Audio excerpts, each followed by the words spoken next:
You're listening to the Parents of Hardworking Teens podcast, episode number 80. What could your teen consider doing less of next year in their study to create success, rather than always thinking about doing more and more? This is definitely something I need to consider as well, because I'm naturally a more is more kind of person. So if your teen also has the tendency to think they always need to be doing more in order to get more marks, then stay tuned.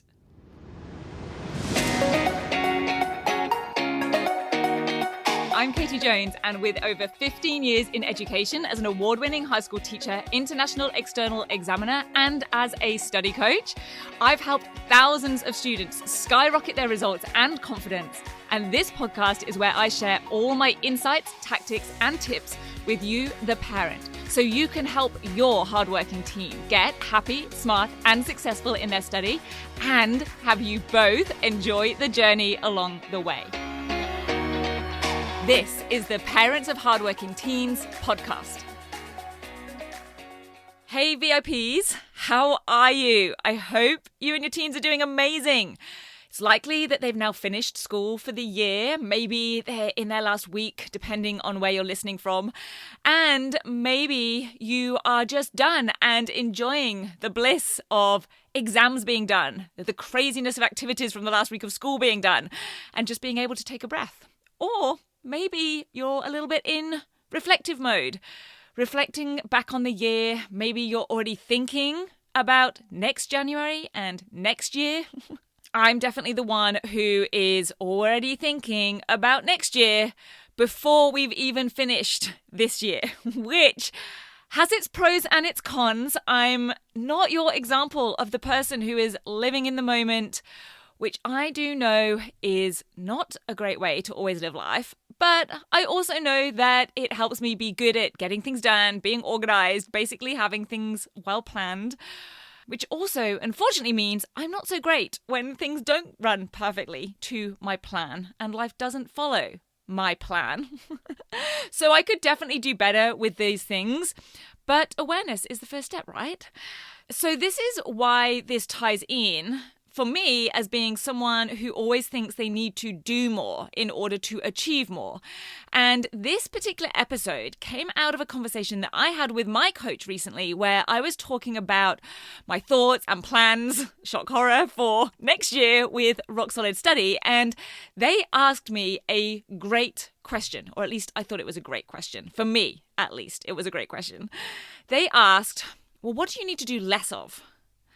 And they don't know this, but I actually have a mini post-it note just stuck to the bottom of my computer screen that says, more is not more.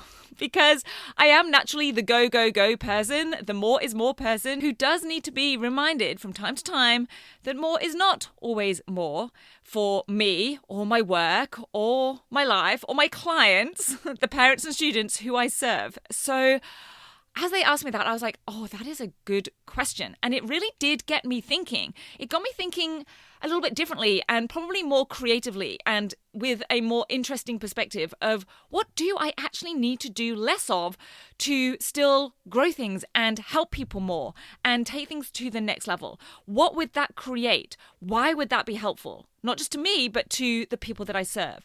And naturally, that led to me thinking about how I see this in students and in study. And so I thought it might be helpful to share it with you. So if you or your teen are a little bit like me and aren't just enjoying the moment of finishing this school year and are already thinking ahead to next year, then definitely listen in. But if you also prefer to keep that stuff for when the time actually comes, then keep this episode in your back pocket for January, because this is actually our final episode of the podcast for this year. No matter how dedicated your teen is, I don't think any student or parent needs to be listening to study-related podcasts during their summer or Christmas break. And so, on that note, let's get into considering what else, aside from you not listening to podcasts on behalf of your teen over the summer, what they might actually benefit from doing less of in their study. So a little bit of a different angle on a reflection or a review. And on that note, Episode 71 of this podcast, What Are You Doing Differently, is another episode that you might like to check out around this. And also episode 34, Hardworking versus Overworking. I've had a lot of good feedback and a lot of people comment on that particular episode. So I'll put direct links to those into the show notes. Those are other episodes that if this resonates or you find this helpful or is applicable to your teen, those might be helpful as well. And they aren't just me talking about the same things. They are a bit of a different way to look at things or other things to also consider. Because always trying to do more can sometimes lead to unproductive levels of stress or even burnout for students, especially if they are already working hard. So this is about making smart and strategic decisions about where your teen will be putting in their time and effort and brain power in future. It's not suddenly saying, okay, just stop doing this or stop doing that. It's about considering where they might be doing things that aren't really paying off for them or that have an opportunity cost to them because even though they might be producing some small benefit, they're taking up time or energy that could be better spent elsewhere or even better spent on just recharging the batteries, resting. Because it's certainly true that more is not always more. Now, sometimes it might be, and I will touch briefly on that in a moment, but sometimes it isn't. And how do we know? Well, first of all, having just too much on or even too much selection of things that we could be doing just tends to lead to overwhelm. I mean, when we see some of those restaurant turnaround shows, we almost always see them telling the restaurant owner to cut down your menu. Do less dishes, but do them better. Or in renos and home makeover shows, it's all about minimizing clutter and having one or two statement pieces. Now, if you've been following me for a while, you will know that I talk about how learning more and more subject content isn't necessarily going to make any difference to your teen's marks if your teen doesn't also have the skills of applying that knowledge, that subject content, to the question in the way that the question is asked and the mark scheme requires. So if subject knowledge isn't actually the weakest link for them, then it's going to be like putting more and more fuel into the car when the car doesn't have any wheels, right? We need to figure out and fix the missing link or the weakest link that is holding everything else back. So we want them to get smart about things and we want to help them figure out what to do more of and why and how, but also to know what will make no difference if they do more of it. Indeed, even what they could do less of and it wouldn't impact or reduce their results. And in fact, might even create the potential to increase their results because they could either take more time for themselves and their well-being or because it would make more space for the things that they do need to be doing more of. So let's say the restaurant that is getting the overhaul, the makeover, already has 10 dishes for their starters, 10 for their mains, and 10 for their desserts. Do we think that adding more new dishes is what's going to increase their bookings, increase their takings, increase their customer satisfaction? Probably not. It might be their customer service that needs fixing or improving. It might be the quality of those dishes, of the food that they produce. It might be creating an online booking system. It might be the style of food just doesn't fit well with the locals. It might not be appealing to them. There could be all sorts of things that they could change or improve that isn't just about adding more food to the menu. And what tends to happen is that they increase their success by actually having less dishes on their menu. And with that, they'd also have to then buy less ingredients or less different ingredients. They'd have less different dishes that they'd have to cook on the night. It would actually make their lives easier. And they'd still then increase the number of bookings, number of covers, their revenue, their profit, their reviews, whatever success means for them. But the trap that we tend to fall into, and this was definitely me as a student, and like I said, is still me today, but in other ways, is that we think we need to do more in order to create more success.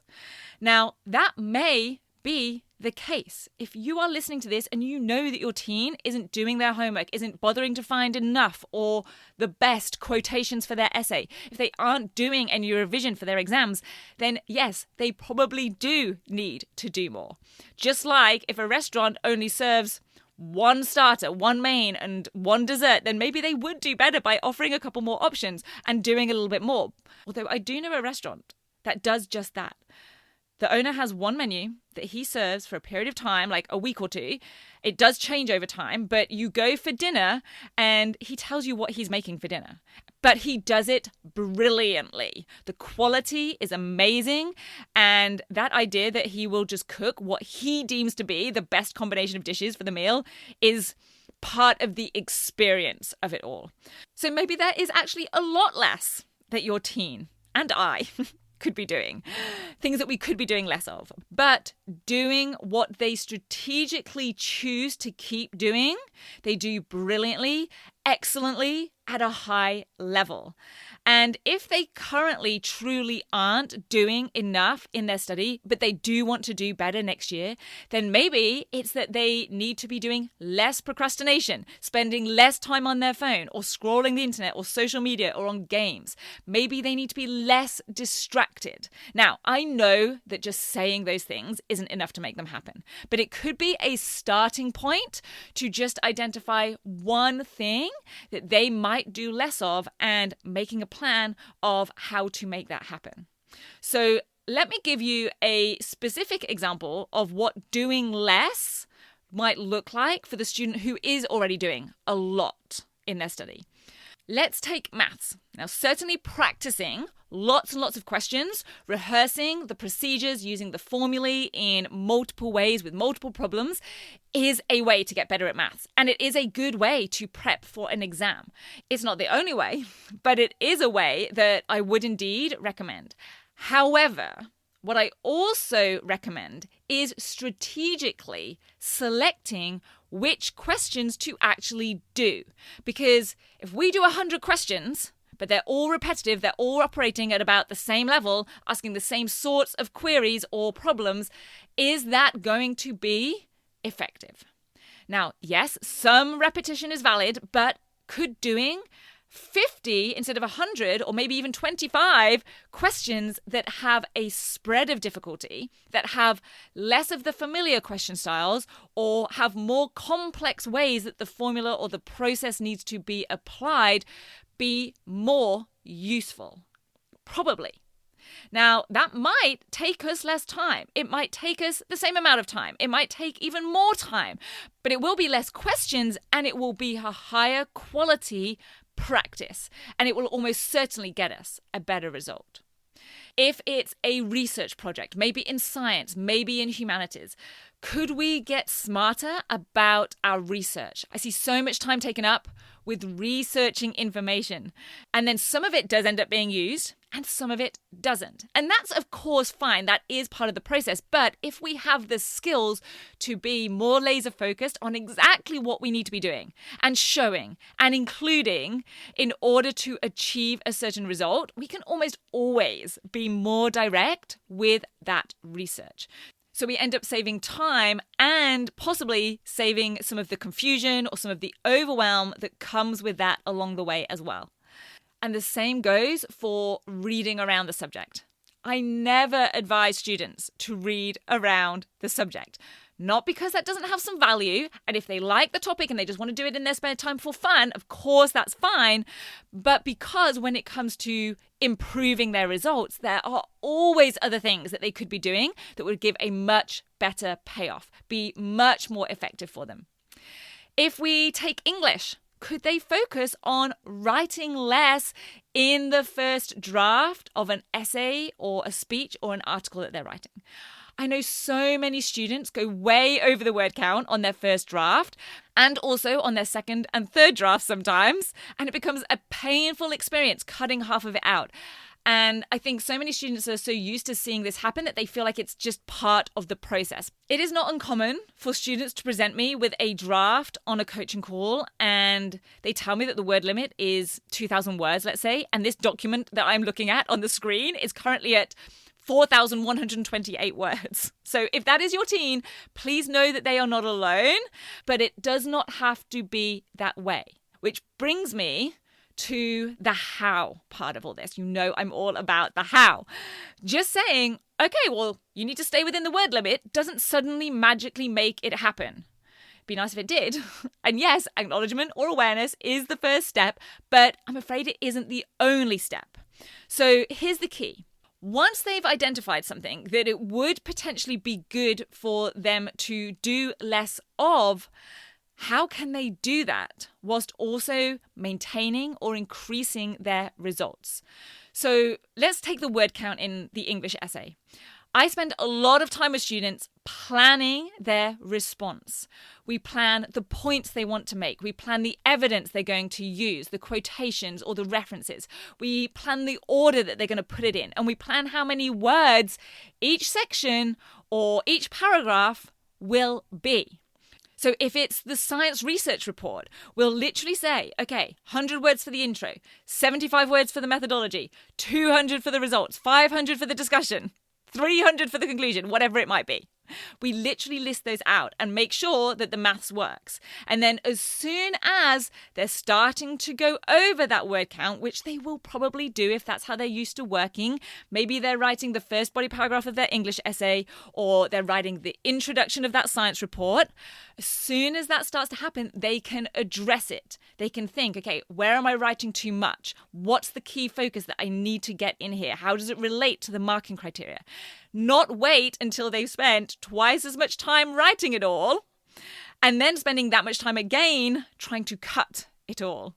And to wrap all of this up, if they realize that they don't know how to do things differently, or they don't know where they might be doing more than they need to, or they aren't sure of how to be more strategic, what they could do less of or cut out of their study without it having a detrimental impact on their results, and in fact, it having a positive impact on their results, then that in itself may be the issue that needs solving. Just saying, one way to solve that is to enroll them into the 10-week grade transformation program. It will probably become apparent just through completing that training what it is that they have been doing that they don't need to be doing. Because the 10WGT is all about having your teen work smarter, not harder. But specifically also giving them the actual strategies, skills, and techniques to do it, to know how to do it, be able to do it. So if your teen has worked hard this year and you're perhaps concerned about what leveling up for next year is actually going to look like, then consider, or have them consider, what do they actually need to be doing less of? Where are they putting time and energy into things that actually may not be giving optimal payoff? Is there something that is taking time or energy or brain space away from the things that actually do need to be happening? And do they know why and also how to actually do that?